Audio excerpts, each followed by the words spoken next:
أنت فلنا فانصرف على القوم الكافرين যদি কোনো সীমা লঙ্ঘন করে থাকে, যদি মহান আল্লাহ তাআলাকে বলে আল্লাহ তাআলা যেন ربنا لا تؤاخذنا إن نسينا أو أخطأنا হে আল্লাহ, অতীতে যোগ্য লোকেরা কারে তুমি যে বাচ্চা পেয়েছে, আমার মধ্যে দুর্বল একটা সেই বাচ্চা, ربنا ولا تحمل إصرا كما حملته على الذين প্রভু, যে মা বইতে পারবো না ওকে দিও না।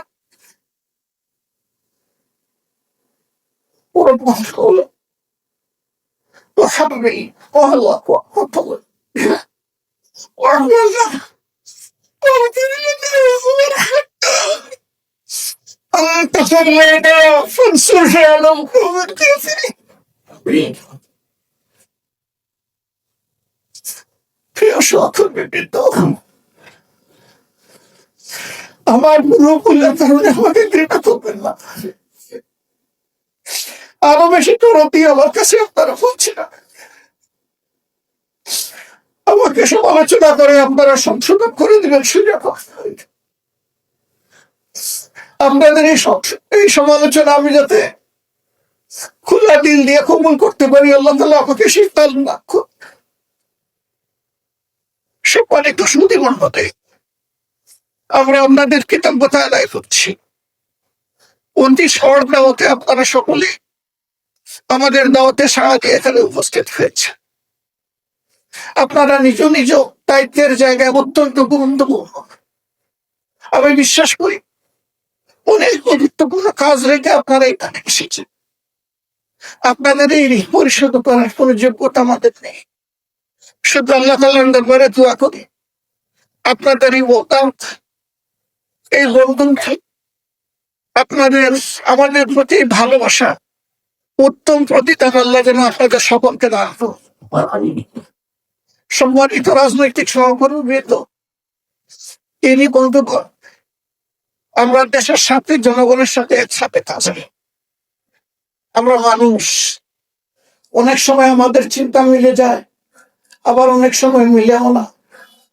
যখন মিলে যায় তাতে কোনো বিপত্তি ঘটে না, কিন্তু যখন মিলে না তখন স্বাভাবিকভাবেই আমাদের মধ্যে কষ্ট, যন্ত্রণা, মান অভিমান তৈরি হয়। আপনাদের কাছে বিনয়ী অনুরোধ, আমাদের এই যন্ত্রণা, মান অভিমান যেন জাতির কোনো ক্ষতি না করে,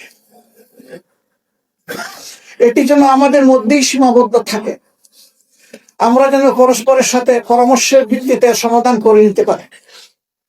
আমাদের জাতি একটি মজলুম জাতি। স্বাধীনতার 54 বছরে সকলেই স্বীকার করেন যে এই জাতির স্বাধীনতার প্রকৃত স্বাদ ভোগ করতে পারেনি। কেন পারেনি? মূলত দুটি কারণই এর জন্য দায়ী। একটি হচ্ছে দুর্নীতি, আর একটি দুঃশাসন। এই দুর্নীতি আর দুঃশাসনের কারণেই আমরা আমাদের উপর অর্পিত প্রিয় জনগণের দায়িত্বের হক আমরা আদায় করতে পারি। এই দায়বোধ থেকে আমরাও মুক্ত নই। যদিও বাংলাদেশ জামাত ইসলামী সবসময় চেষ্টা করে এসেছে জনগণের কল্যাণে চিন্তা করার, পরিকল্পনা নেওয়ার এবং কর্মসূচি গ্রহণ করার, তারপরেও তো আমরা মানুষের সংগঠন। ভুল ত্রুটি উল্টে আমার মুঠেই নয়, আমাদের ধারাও ভুল ত্রুটি হয়ে যায়। আমরা প্রিয় জাতির কাছে বারবার এই ভুলের জন্য ক্ষমা চাইতেই থাকি। একদল মানুষ আমাদের এই ক্ষমা চাওয়াকে পছন্দ করেন না। তারা বলেন এত ক্ষমা চাওয়ার দরকার কি?